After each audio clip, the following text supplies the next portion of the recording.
एक ऐसा murder case जिसे पुलिस ने सिर्फ एक स्क्रू के जरिए सॉल्व कर लिया है।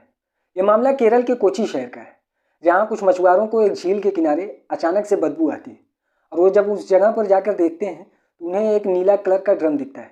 लेकिन ये ड्रम पूरी तरह से सीमेंटेड था और ये देखकर उन्हें ये महसूस हो रहा था कि ये बदबू इसी ड्रम से आ रही है। उन्होंने फ़ौरन पुलिस को कांटेक्ट किया और कुछ ही देर में वहाँ पर पुलिस आ गई। पुलिस ने जब उस ड्रम को तोड़वा कर देखा तो उन्हें वहाँ कुछ हड्डियों के टुकड़े और इंडियन करेंसी और कुछ सड़े गले कपड़े मिले और कुछ बाल के टुकड़े भी मिले और वो पुलिस अपनी कस्टडी में लेकर फ़ौरन जांच के लिए भेज देती है। और इस जांच को भी वहाँ के मशहूर डॉक्टर एन.के. उन्मेशी देख रहे थे और ये केस वहाँ के मशहूर पुलिस ऑफिसर सी.बी. टॉम को सौंपा गया था। ये केस हैंडल करते वक्त उन्होंने ये देखा कि ये हड्डियाँ ना तो ये बता पा रही हैं कि ये लाश किसी आदमी की है या औरत की है या किसी बच्चे या बच्ची की है। मतलब इस तरीके से हड्डी को चूर चूर किया गया था कि ये पता लगाना मुश्किल था। अब मामला 7 जनवरी 2018 का था। अगले ही दिन यानी 8 जनवरी 2018 को ये बात वहाँ के स्थानीय अखबारों में फैल गई।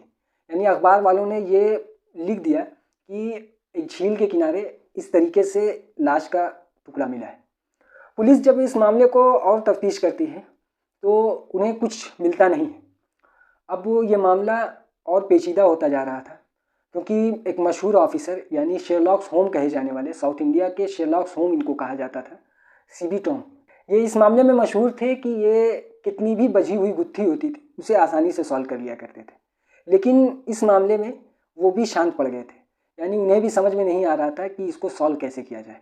ये मामला बहुत लंबा चलता गया, यानी इसका पोस्टमार्टम ही 3 दिन तक लगातार चलता रहा।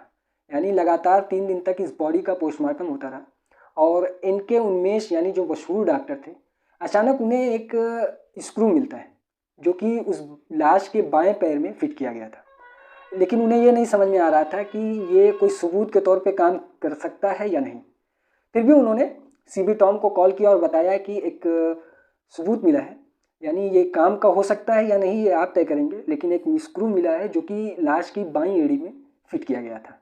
अब सी.बी. टॉम डायरेक्ट पहुंचते हैं हॉस्पिटल में और हॉस्पिटल जाने के बाद उन्होंने स्क्रू को अपने कब्जे में ले लिया और ये भी पता चला कि उस स्क्रू के ऊपर कुछ लिखा हुआ है, लेकिन वो धुंधला हो चुका है, पता नहीं चल रहा है कि क्या लिखा है। उन्होंने लेटेस्ट कैमरे से उसकी तस्वीर निकलवाई और उस तस्वीर में ये पता चला कि उस पर पिचकार लिखा है। तो इस नाम को गूगल किया गया तो पता ये चला कि ये एक पुणे की कंपनी है जो स्क्रू बनाती है, जो एक्सीडेंट के वक्त हड्डियों के टूटने पर इसे जोड़ने में काम आता है। लेकिन अब उन्हें इस कंपनी से डेटा निकलवाना था कि ये स्क्रू कहाँ कहाँ सप्लाई किया गया है। लेकिन ये अंदाज़ा लगा पाना कि ये मर्डर कब हुआ है और ये कब लगाया गया, वो साल क्या था, ये मुश्किल था। लेकिन उस ड्रम में जो करेंसी मिली थी वो नोटबंदी के दौरान बंद हुई थी, यानी 500 के 3 नोट और 100 के 1 नोट मिले थे। 500 के जो नोट थे वो 2016 में नोटबंदी के दौरान बंद हो चुके थे। इससे ये अंदाज़ा लगाया जा सकता था कि ये मर्डर 2016 से पहले हुए थे, यानी इस मर्डर को 2 साल हो गए थे। अब उस तरीके से पुलिस ने कंपनी में कांटेक्ट किया और ये पता लगाया कि साल 2016 में कितने स्क्रू कहाँ कहाँ भेजा गया था, यानी कितना स्क्रू सप्लाई किया गया था केरल शहर में। तो उन्होंने कुछ गिनती बताई कि इतना स्क्रू बनाया गया था, लेकिन सिर्फ 6 स्क्रू केरल शहर में भेजा गया था। अब पुलिस को ये पता लगाना थोड़ा आसान दिख रहा था कि अब हम ये पता लगा सकते हैं कि ये 6 स्क्रू किन किन हॉस्पिटल में गया। इसके लिए सी.बी. टॉम ने अपने 5 पुलिस ऑफिसरों की टीम बनाई जो ये पता लगाने में जुट गई कि किन किन हॉस्पिटल में ये स्क्रू गया था। अब पुलिस को वो 5 मरीज़ मिल चुके थे जिनकी बॉडी में ये स्क्रू इस्तेमाल किए गए थे, लेकिन एक मरीज़ अब भी गायब था।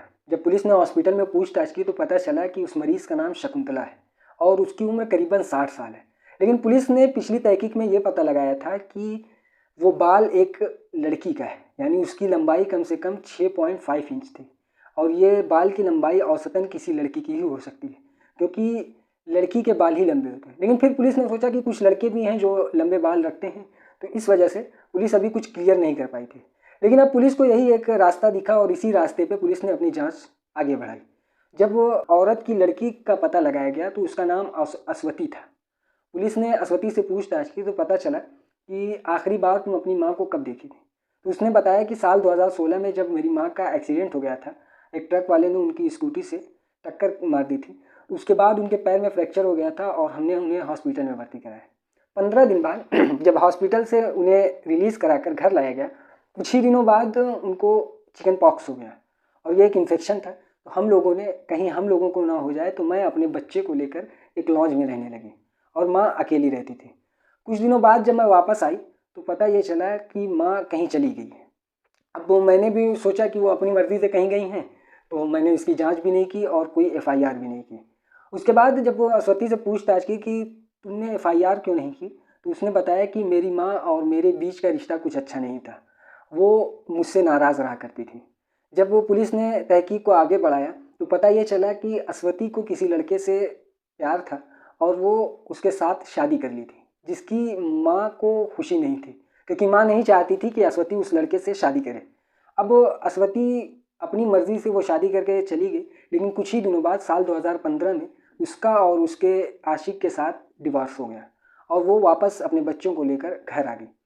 अब ये मामला पुलिस को और उलझाता गया। अब पुलिस को ये लगने लगा था कि ये लाश हो सकता है शकुंतला की ही हो, लेकिन कंफर्म करने के लिए पुलिस ने अस्वती और उस बॉडी के डीएनए को मैच कराया तो पता चला कि ये लाश वाकई में शकुंतला की ही है। इसके बाद पुलिस ने अस्वती के आस पड़ोस में भी पूछताछ की तो पता ये चला कि अस्वती के डाइवोर्स के बाद अस्वती का किसी और के साथ भी चक्कर था, यानी अस्वती किसी और के साथ रिलेशनशिप में थी। अब पुलिस जब अस्वती से पूछताछ करती है तो अस्वती ने बताया कि मेरे बच्चों का ख्याल वो रखता था और मेरा भी ख्याल रखता था, इस वजह से हम लोग अक्सर साथ भी रहा करते थे। यानी अस्वती और सजीत और मेरी माँ एक ही घर में रहा करते थे। अब पुलिस इस सजीत के बारे में पता लगाती है तो अस्वती ने बताया कि साल 2018 के ही 9 तारीख को इसका हार्ट अटैक से डेथ हो गया है। अब पुलिस थोड़ा चौंकती है क्योंकि ये वही तारीख थी जिस तारीख को ये खबर फैली थी वहाँ के अखबारों में कि फलां झील के पास एक ड्रम में लाश मिली है। अब पुलिस इसके आगे तफ्तीश करना चाहती है तो ड्रम कहाँ से आया इसका पता लगाया जाए। तो ड्रम कहाँ से ख़रीदा गया ये पता लगाने में उसका पता चलता है कि एक सुरेश नाम का शख्स है जो ये ड्रम ख़रीदा था उस दिन। तो सुरेश का पता लगाते हैं तो पता चलता है ये सजीत का दोस्त ही है जिसने ये ड्रम ख़रीदा था। अब पुलिस और आगे बढ़ती है तो पता ये चलता है कि सजीत का पहले से एक सजीत की शादी हो चुकी है, उससे एक बच्चे भी हैं। अब उसकी पत्नी से जब पूछताछ की जाती है तो पत्नी बताती है कि हाँ, सजीत का एक्स्ट्रा मैरिटल अफेयर चल रहा था। और आगे पूछताछ करने पे सजीत के दोस्त सुरेश ने बताया कि इस बात का पता कि सजीत की पहले से एक बीवी है उसकी माँ शकुंतला को पता चल गया था और शकुंतला उसे बार बार धमकी दिया करती थी कि ये बात वो अपनी बेटी से बता देगी, लेकिन सजीत डरा हुआ था और उसने अपने दोस्तों को लेकर प्लान बनाया और ये तारीख वही थी जिस तारीख को अस्वती घर छोड़कर लॉज में रहने गई थी। उसी तारीख को सजीत और उसके दोस्तों ने मिलकर उसे मारा और उस ड्रम में डालने के बाद पहले गोबर और फिर कंक्रीट यानी गिट्टी से और सीमेंट डालकर पैक करके और सुरेश के ऑटो से उस झील में लेकर जाकर फेंक दिए थे। इस मामले को इतना पेचीदा देखा गया लेकिन एक स्क्रू की वजह से ये केस सॉल्व हो पाया और पुलिस ने सुरेश को कानूनी कार्रवाई के मुताबिक अरेस्ट किया और उसे अदालत में पेश किया।